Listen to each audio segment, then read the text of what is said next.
नमस्कार साथीहरू।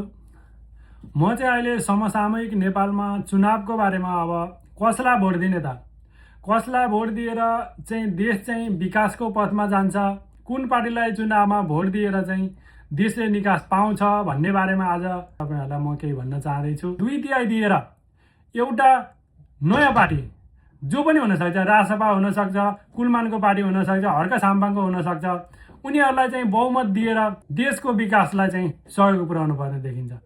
र अर्को कुरा चाहिँ तपाईँहरू जुन जस्तै म एक्जाम्पल दिन्छु, 3-4 दल प्रधानमन्त्री भइसकेका मान्छेहरू छन्, तिनीहरू फेरि प्रधानमन्त्री भएर देशले निकास पाउँछ?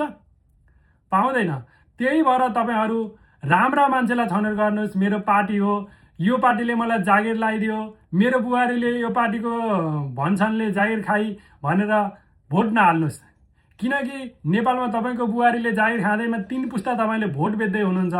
यसले गर्दा तपाईँको नाति पनातिको पालासम्म पनि देश विकास हुँदैन।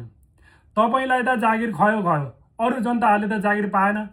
त्यही भएको कारणले तपाईँहरूले हाम्रोलाई भन्दा राम्रोलाई छान्नुपर्छ। यदि विकासै गर्न चाहनुहुन्छ भने तपाईँहरू भोट मेरो यो पार्टी, मेरो हजुरबाउदेखिको पार्टी भन्दा पनि राम्रो मान्छे, राम्रो भिजन र देशलाई चाहिँ कसले चाहिँ निकास दिन्छ त्यस्तो मानिसलाई छानेर तपाईँहरूले विजय गराउनुहोस्। नत्र नेपालमा सधैँ यही नै अवस्था आइरहन्छ र एउटा पार्टीले मात्रै सरकार नबनाउनाले 2 वा 2 भन्दा बढी पार्टी मिलेपछि तिनीहरूको आफ्नो इन्ट्रेस्ट हुन्छ र आफ्नो योजना हुन्छ। त्यही योजनाले चाहिँ उसले भने उसले नमान्ने, अर्को पार्टीले भने अर्को पार्टीले नमान्ने गर्दा कुनै पनि काम बन्दैन। जो युवा छन् उनीहरूको जोस छ, उनीहरूलाई चाहिँ बहुमतका साथ तपाईँहरूले विजय गराउनु भयो भने देशको खाका कोर्ने कसम खानेछन्। त्यही भएर तपाईँहरू पुरातन जस्तै माओवादीलाई भोट दिनुभयो, प्रचण्ड 2-3 दल प्रधानमन्त्री भइसके, नेपालमा त्यस्तो विकास त भएन।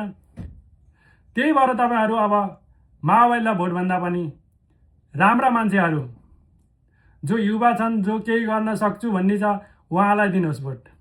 जस्तै अब एमालेलाई दिइरहनु भएको साथीहरूले पनि सपोज मानौ एमाले जित्यो भने हुने प्रधानमन्त्री त अब फेरि केपी शर्मा ओली हो। केपी शर्मा ओली नेपालको प्रधानमन्त्री भइसके त नेपालमा के भयो? केही त भएन। त्यही भएको हुनाले एमालेमा भोट दिने साथीहरूले पनि सोच्नु होला, तपाईँको कारणले नै देश बर्बाद हुँदैछ। किनकि तपाईँहरूले पटक पटक केपी ओलीलाई प्रधानमन्त्री बनाउनु भयो तर देशको निकास त दिएन सक्नु भएन नि। त्यही भएर तपाईँहरू जस्तो एमालेका कार्यकर्ताहरू जो शुभचिन्तक हुनुहुन्छ, म पनि शुभचिन्तकै हो, तर पार्टी तपाईँहरूको पार्टी रहिरहोस् तर राम्रा मान्छेलाई छान्नुहोस्।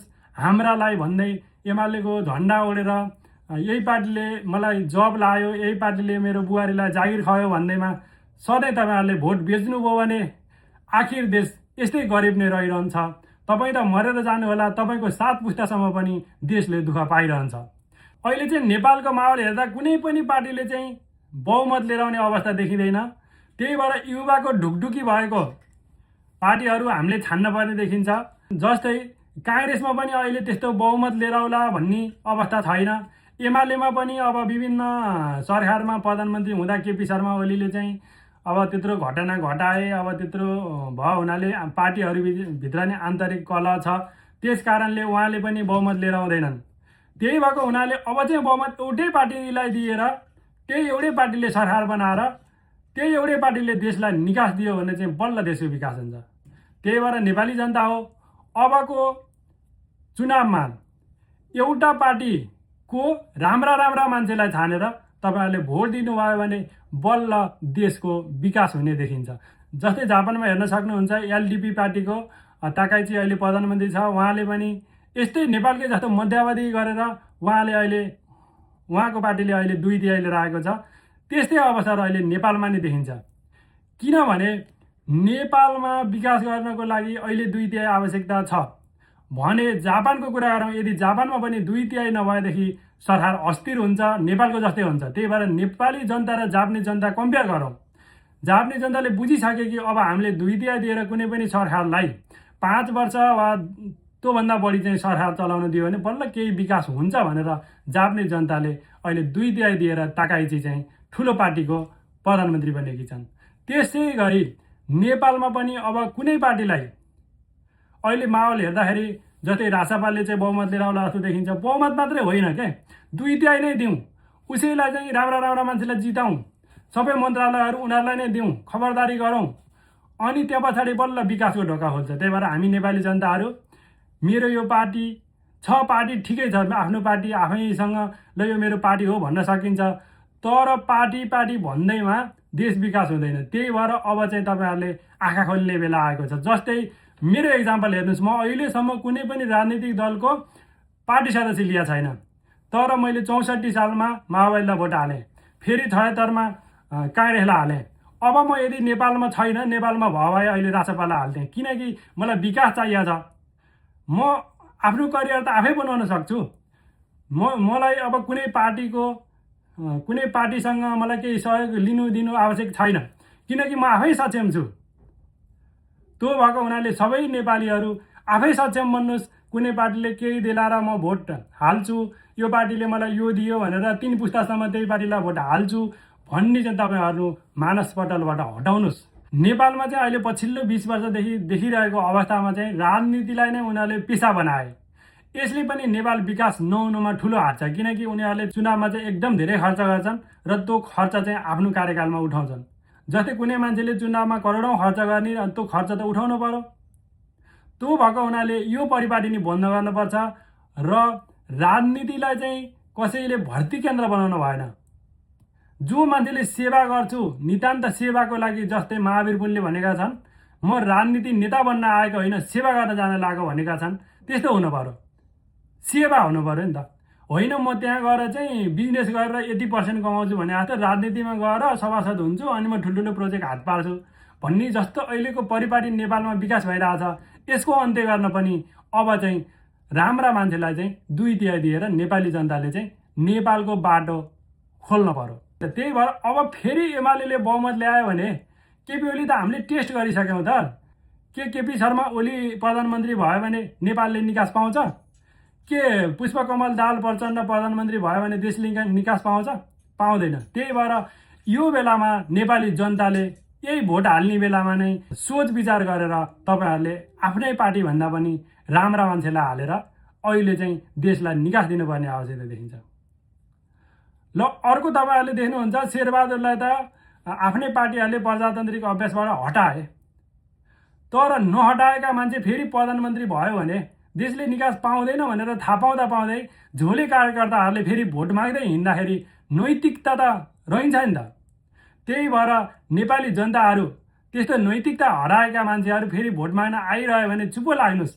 तर विकासवादी नेपाललाई विकास गर्न आँटिरहेका युवाहरूको जुन समूह छ, जसले चाहिँ सेवा नै गर्छु भनेर चुनावमा आएका छन्, उनीहरूलाई जिताउनुहोस्। तपाईँहरू पुरानो पार्टीलाई नहेर्नुहोस् के। एमाले, काङ्ग्रेस, माओवादी भनेको नेपालमा एकताल टेस्ट भइसकेका पार्टी हुन्। यिनीहरूलाई तपाईँहरूले भोट पटक्कै नहाल्नुहोस्, किनकि देशको विकास यिनीहरूकै कारणले भएन।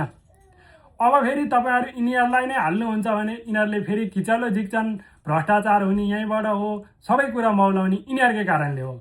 त्यही भएर तपाईँहरूले नयाँ पार्टीलाई हाल्नुहोस्, ल रासपालाई हाल्नुहोस्, हर्क साम्पाङको पार्टीलाई हाल्नुहोस्, कुलमानको पार्टीलाई हाल्नुहोस्, त्यहाँ पछि महावीर पुनहरूलाई हाल्नुहोस्, स्वतन्त्र उठेका राम्रा मान्छेलाई हाल्नुहोस्। तर पुरानै पार्टीलाई फेरि पुरानै झोले भएर तपाईँहरूले फेरि भोट मागेर उनीहरूले नै जित्यो भने देश त पहिला जित्यो त। 64मा जिते देश के भयो? 76मा जिते देश के भयो? 79मा जिते देश के भयो? हो, तपाईँ निकास चाहनुहुन्छ?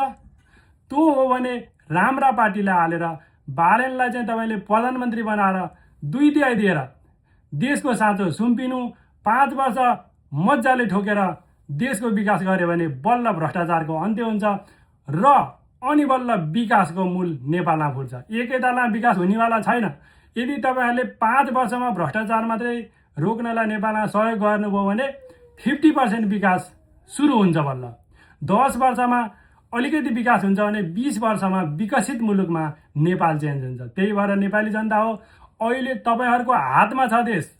यदि तपाईँहरूले यही बेलामा सही मान्छे छानेर सही टाइममा जिताउनु भयो भनेदेखि पछिल्लो 20 वर्षको राजनीतिक दलहरूको रेकर्ड अन्त्य भएर राम्रो नेपालको सुरुवात हुन्छ। त्यही भएर तपाईँहरूले विकसित देशहरूलाई हेर्नुहोस्, उनीहरूको जनता कति सचेत छन्, पढेको बुझेको मान्छेले भनेको कसरी मान्छन्। हो, केही पढेका केही बुझेका मान्छे जान्ने नै हुन्छन्। यो कुरामा तपाईहरुले सहमति जनाउनै पर्छ। यदि तपाईहरुले म नै जान्ने म नै सुन्ने हो, यसले यसो भनो यो ठिक होइन भनेर तपाईहरुले बताउनुहुन्न र केही जानेका मान्छेका कुरा सुन्नुहुन्न भने नेपाल विकास कहिले नै हुँदैन र तपाईहरु पनि यस्तै हो र तपाईहरुको छोराको पालामा पनि यस्तै किचलो भइरहन्छ। अर्को कुरो, नेपालमा अहिले 10-15 वर्षदेखि एकदम नराम्रो अवस्था यो गठबन्धन, जसले चाहिँ गठबन्धन गर्ने, आफ्नो इन्ट्रेस्टहरू पुरा गर्ने, आफ्ना मान्छे भर्ती गर्ने र यसरी गठबन्धन गरेर पटक पटक नेकपा र माओवादीको गठबन्धन भयो, 2/3 भयो, केही पनि गर्न सकेन। त्योभन्दा पछि अस्ति भर्खर नि हेर्न सक्नुहुन्छ, कांग्रेस र एमालेको गठबन्धन भयो, तर के नेपालले निकास पायो? पाएन। के थियो त कुरो भन्दा फरक धार भएका राजनीतिक दलहरू मिलेर जति गठबन्धन गरेर 90%, 2/3 नभनौँ 90% नै ल्याए पनि नेपालको निकास हुनेवाला छैन।